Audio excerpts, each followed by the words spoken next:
Every country on Earth is in debt. The United States owes $38 trillion. Japan owes $9 trillion. The entire planet, $315 trillion, 3 times the size of the global economy. That's not a typo. We've borrowed more money than the entire world produces in a year. And here's the question. No politician, no economist, no news anchor will ever ask you. If everyone is in debt, who is actually owed? You've been told it's China, or the Fed, or foreign investors. But if you follow the money, if you trace the chain of who holds the bonds, who collects the interest, who controls the system, you'll discover something that changes everything. The world doesn't owe money to anyone outside the system. It owes money to itself. And that's not an accident. It was designed by 4 men across 3 centuries, not in a secret bunker, not in a conspiracy, but in boardrooms, in parliament, in bank vaults, in legislative halls, with contracts, with laws, with public records. This isn't theory, this is history. And what they built isn't a flaw in the system, it's the system itself. The $38 trillion isn't a crisis. It's a feature, a permanent, profitable, unbreakable feature. And today, right now, you're paying for it. Let me show you how it was built. Before 1694, debt had an end. Kings borrowed from merchants, nobles lent gold. If the king couldn't pay, he defaulted. Creditors lost money. The king borrowed from someone else. It was messy, risky, unpredictable. Debt was temporary, either repaid or wiped away. But then came William Paterson, a Scottish merchant, a failed entrepreneur, a man who had tried and failed to get rich through trade, colonization, even shipbuilding. In 1691, he sat in a London tavern watching England's treasury run empty. The country was at war with France. King William III needed money, fast, but the nobility refused to lend. The treasury had defaulted before, lenders were scared, and then Paterson had his idea. He would gather a group of wealthy merchants and lend the government $1.2 million, about $300 million in today's money, a staggering sum. But here was the twist. The loan would never be repaid. Not in full, not ever. Instead, the government would pay interest, 8% annually forever. And to manage this arrangement, Paterson proposed a new institution, the Bank of England. The merchants would give their gold to the bank. The bank would lend it to the government. The government would pay interest every year from tax revenue. The bank would pass that interest back to the merchants. But the principal? Never repaid. Why would anyone accept that? Because Parliament guaranteed it. The interest payments were backed by the full taxing power of the state. As long as England collected taxes, and it always would, the money would flow. And the banknotes the merchants received in exchange for their gold, they weren't just IOUs, they were tradable, they were liquid, they were better than gold because they paid interest. Parliament approved the scheme in 1694. The Bank of England was chartered. The gold was transferred. The war was funded. And for the first time in human history, national debt became permanent. Not a problem to be solved, a feature of the system.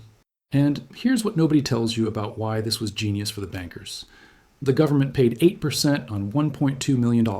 That's $96,000 per year. Forever. The merchants hadn't just lent money, they'd bought an annuity, an income stream guaranteed by the state. As long as England existed, the money flowed. And if they wanted their gold back, they could sell their banknotes to someone else. The debt was transferable, but never repayable. Paterson's real innovation wasn't the loan. It was the currency. The Bank of England was given the right to issue banknotes, paper money, backed by the government's debt. Suddenly, the government's IOU became legal tender.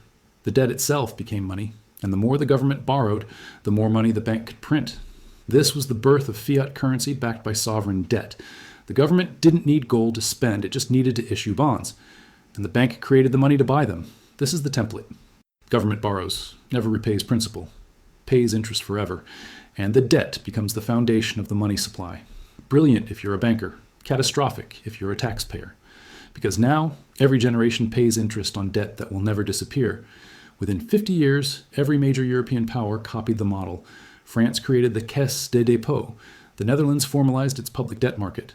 And by 1790, the newly independent United States adopted the same system. Alexander Hamilton, the first Secretary of the Treasury, didn't invent American finance. He imported it. He explicitly modeled the U.S. financial system on the Bank of England. Permanent debt, interest paid from taxes, bonds traded as assets. Paterson died in 1719. Not wealthy, not famous. But the system he built, it's still running. The Bank of England still exists. The British national debt has never been paid off. It's been refinanced, rolled over, expanded, but never eliminated. The debt trap was set in 1694, and every government since has walked into it, willingly. By the early 1800s, sovereign debt was common. But it was still chaotic. Each loan was negotiated individually. Interest rates swung wildly. Only the richest families could invest. And if a government defaulted, the creditors lost everything. The system reset. But then came Nathan Rothschild, a Jewish money changer from Frankfurt, a man who turned family connections into global power. By 1800, the 5 Rothschild brothers had established banking houses in London, Paris, Vienna, Naples, and Frankfurt. This was the first true international financial network. And Nathan, the one in London, understood something the others didn't. Control the flow of information, and you control the money. During the Napoleonic Wars, Britain needed money to fund its armies. Traditional lenders were slow, but Nathan moved faster. He had couriers, fast horses, coded messages, secret routes that delivered news of battles before official dispatches arrived. In 1815, after the Battle of Waterloo, he learned of Napoleon's defeat before anyone in London. He didn't celebrate, he manipulated. He sold British government bonds, loudly, aggressively, making it look like Britain had lost. Prices plunged. Investors panicked. They sold everything. And then, when the victory was confirmed the next day, bond prices skyrocketed. Nathan bought back everything at rock-bottom prices. He made millions. Not from insider trading, but from controlling the narrative before the market even knew the truth. That was the turning point. He didn't just lend money. He created a market. He bought government bonds in bulk, then resold them to pension funds, insurance companies, and wealthy families across Europe. He turned sovereign debt into a tradable asset, like stocks. And he made sure every major government needed him. Because if you wanted to borrow, you went through the Rothschilds. They had the buyers. They had the distribution. They had the trust. And they set the terms. This was the second layer of the trap. Before Rothschild, default was possible. After him, default meant collapse. A British bond might be owned by a French widow. She sold it to a German bank. The bank used it as collateral for a loan to an Austrian noble. That noble used it to buy land. That land was taxed. That tax revenue paid the interest. Now, if France defaulted, the German bank would fail. The Austrian noble would lose his estate. The French widow would starve. The entire web would unravel. So governments didn't default. They couldn't. Not because they were honest, but because the system would burn. And the Rothschilds? They didn't just profit from the interest. They controlled the fire escape. They were the ones who decided who got liquidity and who got crushed. By 1820, the Rothschilds were richer than any king. Their wealth didn't come from factories, not from farms, not from ships. It came from one thing, the perpetual flow of interest on sovereign debt. They didn't create value. They extracted rent. From nations, from citizens, from the future itself. And they called it finance. By 1900, America was the world's fastest growing economy, but its financial system was broken. Banks were independent, no central authority. Money supply tied to gold. Panics happened every decade. In 1907, the system nearly collapsed. Stock prices crashed, banks failed, people lined up to withdraw their savings. And in the middle of it all, J.P. Morgan stepped in, not as a savior, as a fixer. He locked 12 of the most powerful bankers in his library. No phones, no windows, just a table. And a demand. You're going to pool your money right now and save the system. They did. The panic ended. Morgan became the de facto central banker of America. But he was 70 years old. He knew he wouldn't be around for the next crash. So he and his allies, the Rockefellers, the Warburgs, the Morgans, designed a permanent solution. They needed a central bank.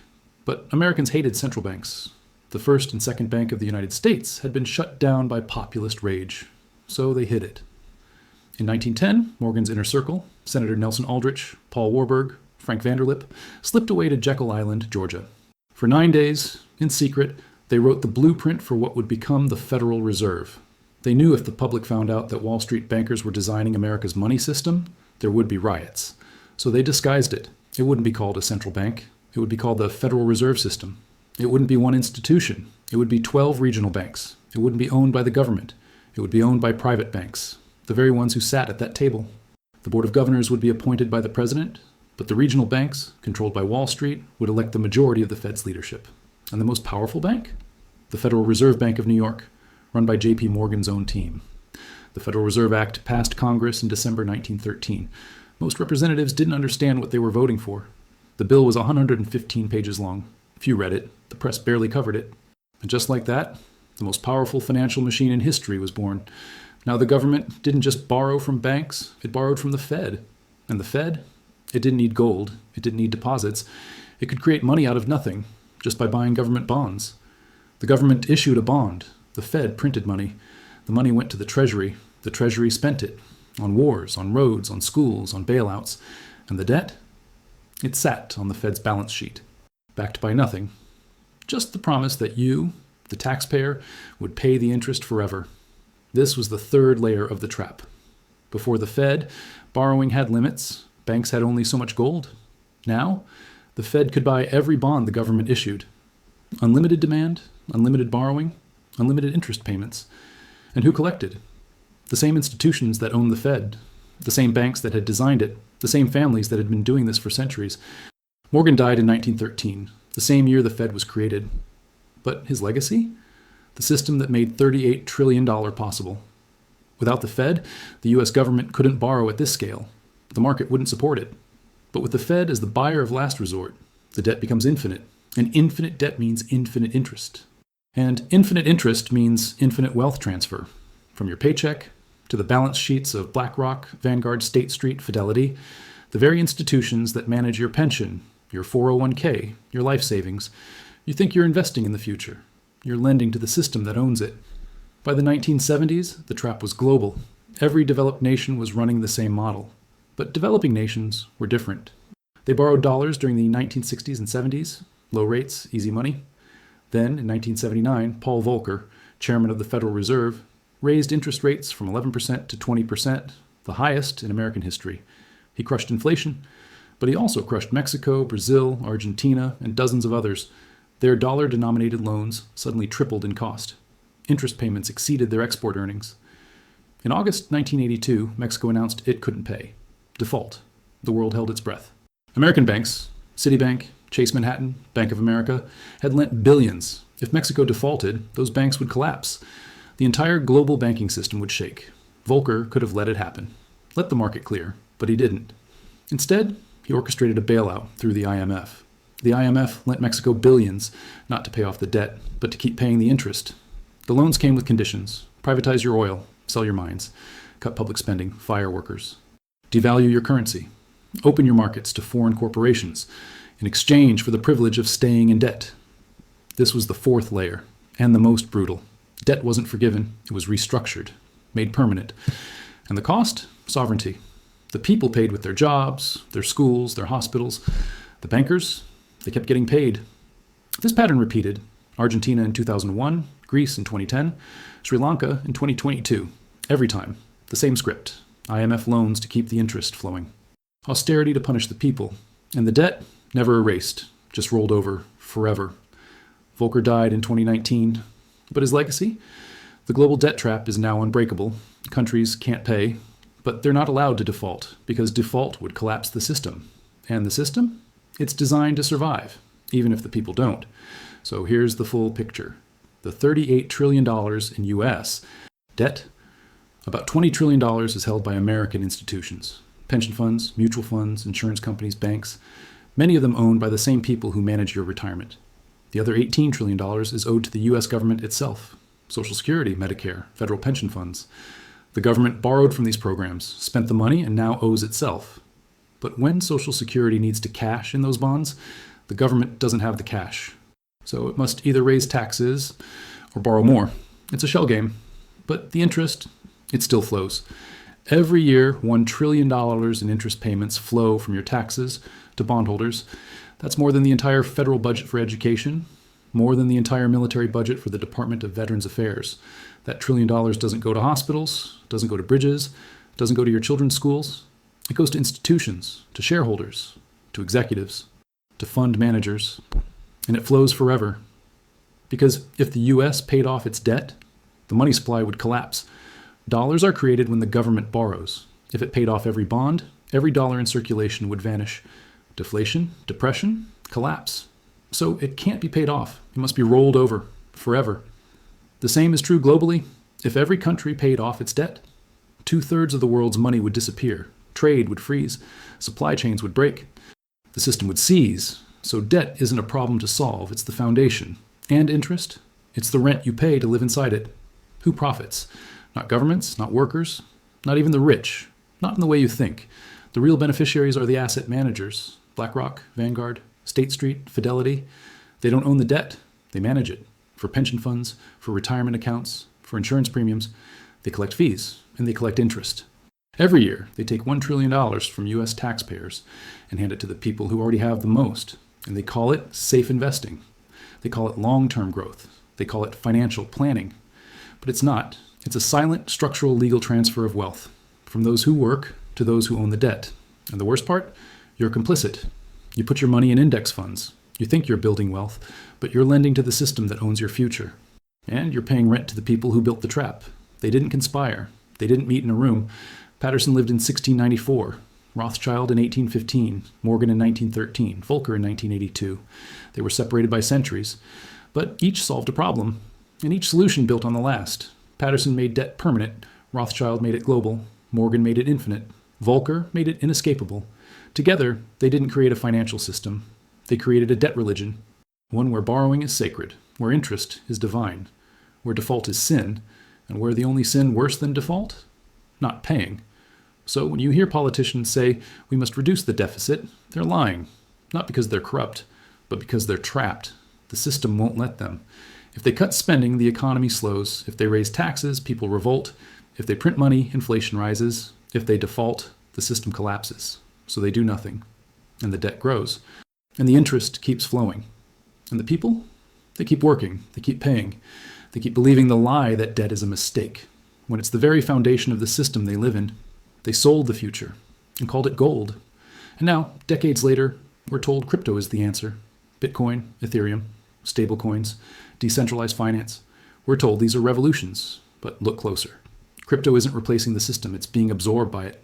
The same institutions, BlackRock, Fidelity, State Street, now offer Bitcoin ETFs. The same banks that managed your pension now manage your crypto wallet. The same interest-based logic, still there. You're not escaping the trap. You're just moving into a new wing of the same prison. The gold was never the money. It was the illusion. The real money? The debt, the interest, the perpetual payment, the rent on your future. And until you see that, until you realize that your paycheck isn't just going to your landlord, your grocer, your car payment, but also to the bondholders who own the system, you'll keep working. You'll keep saving. You'll keep believing that one day you'll be free, but you won't. Because the system wasn't built to let you escape. It was built to make you pay. Forever. And it's working exactly as designed.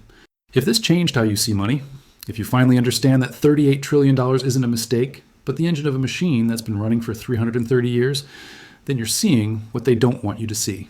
Subscribe, because they're not going to teach you this in school. They're going to teach you that debt is a problem to solve. But the architects knew better. Debt isn't a problem, it's the foundation. And interest? It's the rent we pay to live in their system.